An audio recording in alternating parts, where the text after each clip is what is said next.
Peace and power family, you're now multidimensionally tuned in. In this video, I'll be enlightening you about Lilith. Now, what is Lilith? So here's the thing, there's many mythologies I know about Lilith.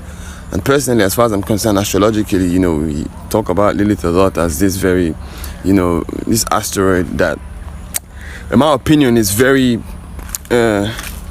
brings very uncomfortable energy. Lilith brings out our dark desires in ourselves.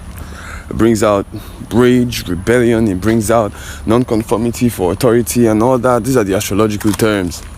In the ancient mythology, Lilith was referred to as the first woman. The first wife of Adam. And in this case scenario, there's a story that goes Lilith rebelled against Adam, and then God made Lilith to wander, and all this type of thing. Then God gave Adam Eve, these mythologies that they use to teach us. What does this exactly mean?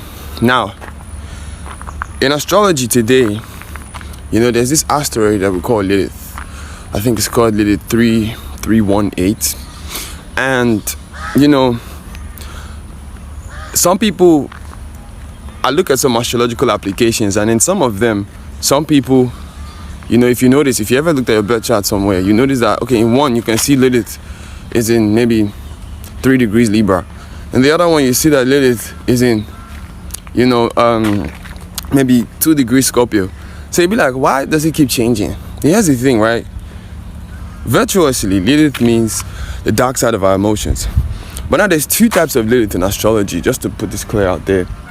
We have Lilith, which is an actual asteroid, which is in a very far region in space. The point about it's farther than Pluto. It's very far. So if you even try to look at it with you can't observe it with a microscope. You get what I'm saying? But it's in a far distance in space, anyways. And that created about the mythology that they said,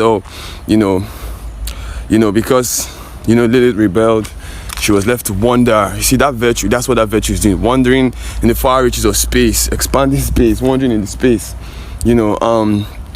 An opposite to look at how the energy of Lilith works is looking at Icarus.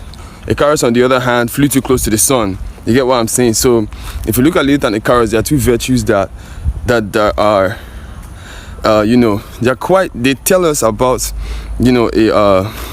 they tell us about a story of 2 asteroids. In this case scenario, they were rebellious. One was rebellious towards going to see the light by all means necessary. The other one was rebellious towards wanting to be the darkness by all means necessary.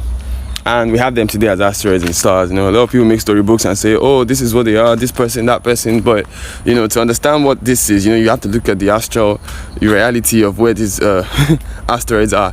There are many asteroids today. There are many asteroids we know of. I mean, present day that, have been explained to us through mythology.